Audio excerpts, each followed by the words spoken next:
Okay, so normally I wouldn't do a message this late. It's literally almost 10 o'clock at night, but I'm like getting called to like do this. I've been being called all day and avoiding it, and now it won't let me sleep. So I'm being called to pull like the first message from this book called Beyond Illusion. It's by Kayla Birch, someone I really adore and love. She's a great spiritual leader. Check her out. So, and I'm being called to like randomly pick the message. Like, let's just see what comes out. So I'm just gonna call on Spirit to tell us what message do we need to know tonight. Ironically. 28. Cultivating patience. In today's fast-paced world, there's a growing impatience that pulsates beneath our daily lives. This ever-present urgency not only accelerates our pace, but often sidetracks us from the richness of the current moment.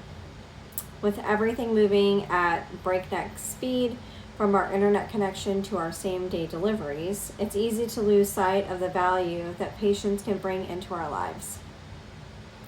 Patience isn't just about waiting. It is an act of engagement with time. It's a conscious choice to be present, to absorb, and to understand deeply rather than skim the surface.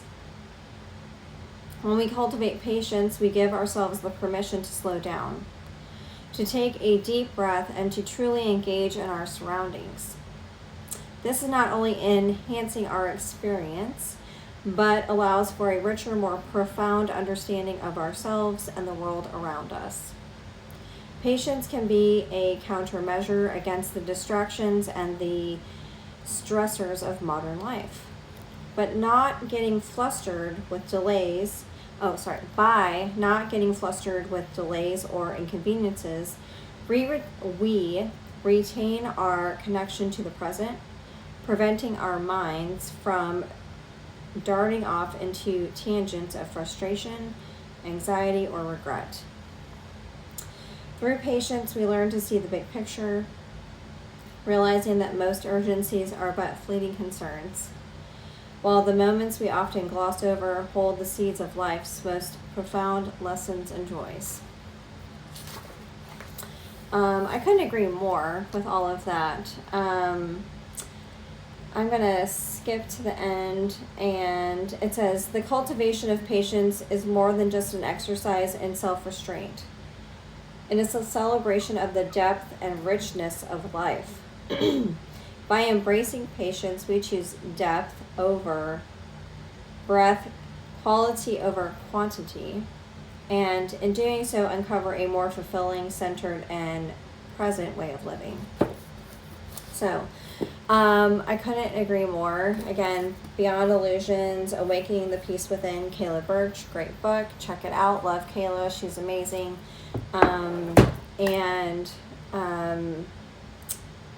So I've been getting this too. It's like, I'm getting a big call to like just take a break. Be mindful, be more present, be engaged in the experiences that we're having, to remove distractions, and to take a moment to just breathe. And so let's see what we get with the tarot and see if that resonates with you guys, with the collective, because I'm getting like we're going through a lot right now energetically, and sometimes we just need to take a moment to reset, recenter, reground. So let's see what we get. Fire. Yeah, there's a lot of energy happening right now. Fire is all about like passion and like energy and experiences and things like that, and it's hard to embrace the moment passionately if we are distracted, right? And or recognize like how do we internalize or reflect upon the experiences that we're having if we're always distracted. Clarify this, please. Lucky. It gives us an opportunity to recognize how blessed we are in this life when we stop and take a breath and just look around us, to recognize that like we as a collective for the most part live a very blessed life, and we allow some of these small inconveniences to really throw us off track or make us out of balance. Sometimes they're really big inconveniences or really big stressors, and because we've been so distracted and ungrounded, we don't really know how to manage them, and it creates a lot of chaos in our lives, because we are so distracted.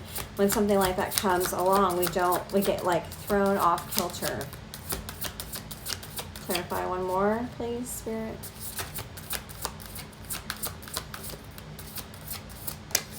New life.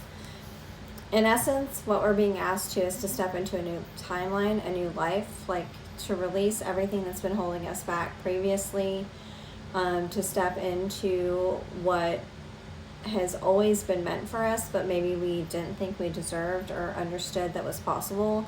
It is possible. Happiness, joy, love, contentment, collaboration, collaborative partnerships with people, that is all possible. To live in the light, to live in truth, to live in harmony and collaboration, that is feasible and possible, but we have to step into that timeline and really believe that it is possible, and it will be.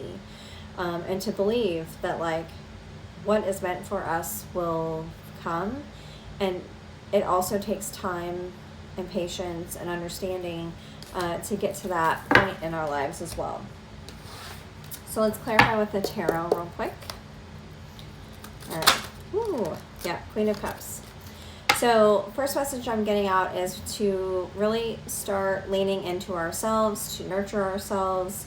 And as we do that, we are able to cultivate more nurturing experiences for those around us as well, and to engage in more love with others, to engage in more like creating collaborative experiences with people, creating almost like a place where people just feel at home within our lives, where we feel at home within ourselves. And we're being really called to recognize that our worth is from within. No one else can dictate that for us, no matter what their perception of us may be or their opinions. True love and worth comes from within. We are our own home. We are home.